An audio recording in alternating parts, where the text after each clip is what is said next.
유시민 작가, 시민뉴 안녕하십니까? 네, 안녕하세요. 보건복지 정책에 대해서 오늘 아침에 뉴스도 나오고 그러대. 보건복지부 장관 국민연금 뭐 보험료 15%로 인상한다는 안이 나왔다. 뭐 이런 얘기도 있고 해서 또 장관도 하셨잖아요. 그런 거 좀 얘기해달라고 해서 나온 거죠. 뭐. 아니 지난번에 왜 신년 업무 보고를 보건복지부에서 했잖아요. 예. 대통령한테. 예. 그러고 나서 뭐 여러 가지 얘기가 언론에 좀 있었죠. 그것 때문에 좀 불안해하는 분들도 있고 해서 이 사람들 뭘 하려고 하나. 앞으로 뭘 하려고 하는 건가? 예, 그거 제가 이제 2023년도 보건복지 업무 추진 계획을 다 읽어봤는데. 다 읽어보셨어요 그걸? 예, 되게 재밌더라고요. 되게 재밌어. 예. 자, 무슨 자료를 한번 띄워볼까요? 이 업무 추진 계획을 보면 아 복지부 공무원들은 참 믿을만하구나. 복지부 공무원들은 지금 원인 분석은 정확하게 했어요. 예. 현상 분석은 예. 그리고 지금까지 해오던 거를 그대로 해가고 있어요. 잘하고 있어요. 거기까지는. 예. 심지어는 이제 조금 덧붙이기까지 했어요. 금년에 그 부모 수당이라고 그래서 예. 이제 1살짜리까지 예. 이 가정 양육하는 데 대한 지원을 좀 시작을 했잖아요. 그거 빼고 나면 새로운 건 없고요. 다만 지금까지 쭉 그 추세상 예산 지원을 넓혀 나가던 사업들이 많이 있는데 크게 예산 증가 속도가 느려지거나 또는 동결되거나 이런 것들은 많이 있죠. 요거는 박근혜 정부 때도 그랬고 이명박 정부 때도 그랬고 똑같은 현상이에요. 보수 정권 들었으면 항상 그러니까 예. 그 대부분. 예. 예, 그렇게 하는데 그럼 왜 언론에는 뭔가 새로운 문케어를 선본다든가 국민연금을 어찐다든가 이런 얘기가 왜 나오냐 하면 예. 그 요지 제가 하나 보여드릴. 자, 요지 예. 보건복지부 예, 2023 주요 업무 추진 그렇죠. 계획. 예. 예, 그 이제 비전은 미래 도약을 위한 튼실한 복지국가. 저건 대통령의 어록이에요. 예. 목표는 약자 복지 및 필수 의료 확대. 저것도 대통령 어록이에요. 예. 미래 대비 개혁 과제 중점 추진. 저것도 대통령의 워딩이에요. 예. 저런 걸 멋지게 앞에 붙여놓고 추진 과제를 보세요. 4개를 했는데 첫 번째가 촘촘하고 두터운 약자 복지 확대. 예. 두 번째가 생명 건강 지키는 필수 의료 강화. 여기까지가 대통령 워딩입니다. 전부 다 예. 제목이. 세 번째가 지속 가능한 복지 개혁 추진. 요 국민연금 얘기하는 거예요. 예. 공무원연금하고. 그다음에 뭐 나머지 보다 나은 미래 이런 거는 그냥 레토릭이고 오케이. 앞에 세 가지가 핵심인데 예. 되게 달라졌어요. 저거는. 아, 이 내용은 앞에 보건복지부가 공무원 차원에서 원인 분석한 거는 쭉 이어져 오던 문제 의식이에요. 그대로예요. 그대로인데 그런데 이제 그러므로 앞으로 어떻게 하겠다. 핵심 추진 과제 저게 이제 앞으로 4년 동안 앞으로 남은 1600일 동안 필수 의료 복지 개혁 이거 지금 뭐가 차이가 있냐 하면 예. 약자 복지는 그전에는 보편복지 그렇지. 민주당 정부에서는 보편복지 쪽으로 많이 가 있었는데 선별 복지 하겠다는 거죠. 예, 선별복지 하겠다는 거예요. 보편적으로 사람들에게 혜택을 주는 사업 우리 안 해. 라는 뜻이에요. 근데 필수 의료 강화는 지금까지 MRI, PET 촬영을 비롯해서 초음파 뭐 등등 예. 병원에서 이렇게 입원 환자들에 대한 혜택 이런 것들을 좀 보장성을 넓히는 쪽으로 문재인 정부가 해왔잖아요. 진보 정부 설 때마다. 보장성 축소한다는 얘기죠. 그렇죠. 아 우리 청수 진짜 아는 거 많아. 앞으로 병원비 좀 더 들어갈 거야 그런 뜻입니다. 그러니까 예. 병원 가면 돈 많이 나온다는 얘기입니다. 예. 이게. 세 번째 지속 가능한 복지 개혁 추진 저거는 예. 국민연금 보험료 올릴 테니까 돈 더 내세요. 그렇죠. 그 얘기예요. 그러니까 여기까지 보고를 받으면 대통령이 만족했을 것 같아. 근데 그 뒤에 가면 이제 세부 내용이 쫙 나옵니다.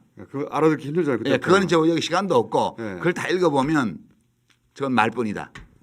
자, 이게 이제 요 언어를 사실은 이제 공무원의 워딩인데 예. 대통령 혹은 대통령실 의중을 공무원들이 사람들이 못 알아듣게 튜닝한 거거든요. 이거. 그렇죠. 대통령만 알아듣게.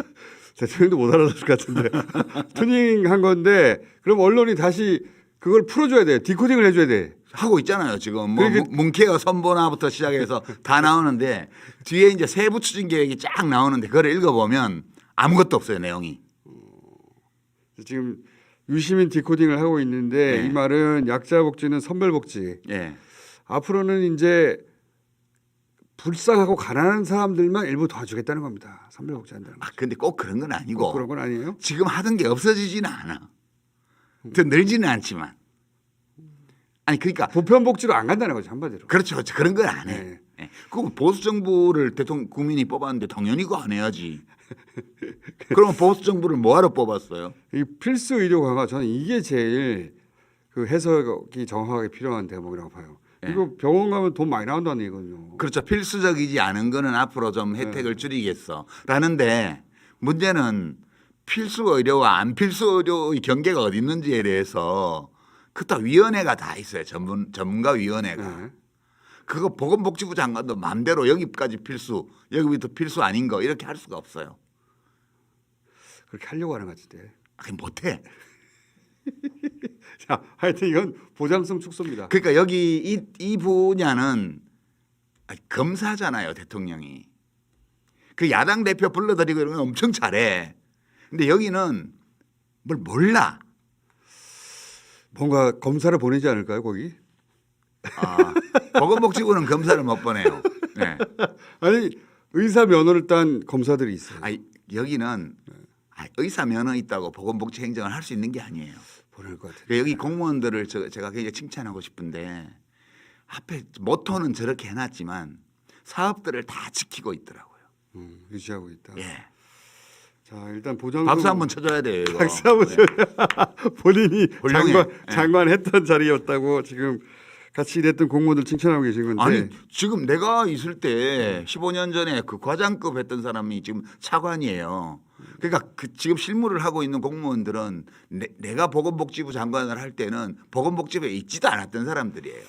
알겠습니다. 그런데도 이렇게 자기가 할 일을 잘 지켜가고 있다는 느낌이 이 보고서를 꼼꼼히 읽어보면 쫙 오는 거예요. 그러니까 약자 복지 확대, 선별 복지하겠다는 거고 필수 의료 강화, 보장성 축소하겠다는 거고 복지 개혁, 연금 올린다는 건데 근데 실행 계획을 봤더니 없어. 안 하려고 하는 것 같다.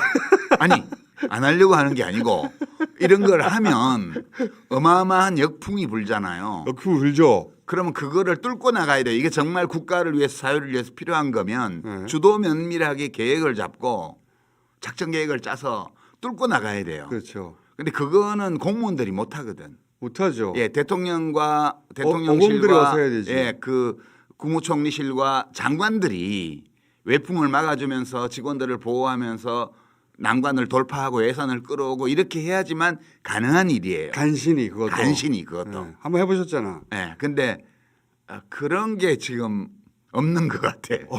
아 이런 얘기구나. 그래서 좀 안심을 하고 있어요. 이런 저는. 거구나. 예, 예. 지금 윤석열 정부가 정말 돌아가고 있나?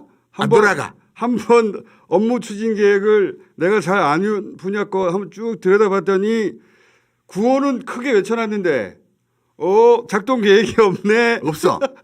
그건 왜 그러냐면 그 말이구나. 지침이 안 왔다는 말이에요. 지침이 와야 돼요. 예를 들어서 15년 전에 안 지금 돌아간다. 기초연금 도입할 때 네. 그럼 장관이 대통령의 재가를 받아가지고 그 업무 추진 계획에 그걸 딱 넣어놔야 되는 거예요. 그래서 엄청 드라이브를 걸었죠. 그때. 그럼요. 어마어마하게 드라이버를 걸죠. 그래서 집에 못 가셨잖아. 예, 국민연금 뭐 보험료는 몇 주 동안. 못 올리더라도 급여를 깎는다. 이런 거 엄청 반발이 많기 때문에 제가 뭐 그 진보 단체의 공적으로 몰려서 100몇십 개 단체가 막 퇴진 요구 성명을 내고 막 그랬잖아요. 15년 전 기사 한번 찾아보십시오. 예. 그런데 그 단체들의 강연을 그대로 일체 안 갔지. 나도 뒤끝이 있으니까. 난리 났었죠. 예, 그 정도로 힘들기 때문에 그 업무 추진 계획에 그게 들어가려면 이미 그 지침과 의지와 그 전략적인 계획과 이런 것들이 서 있을 때 여기 들어갈 수 있는 거예요. 세부 전투 계획도 있어야 되고 각오도 다지고 머리띠 두르고 해야 되는데 보니까 없어. 없어. 없어.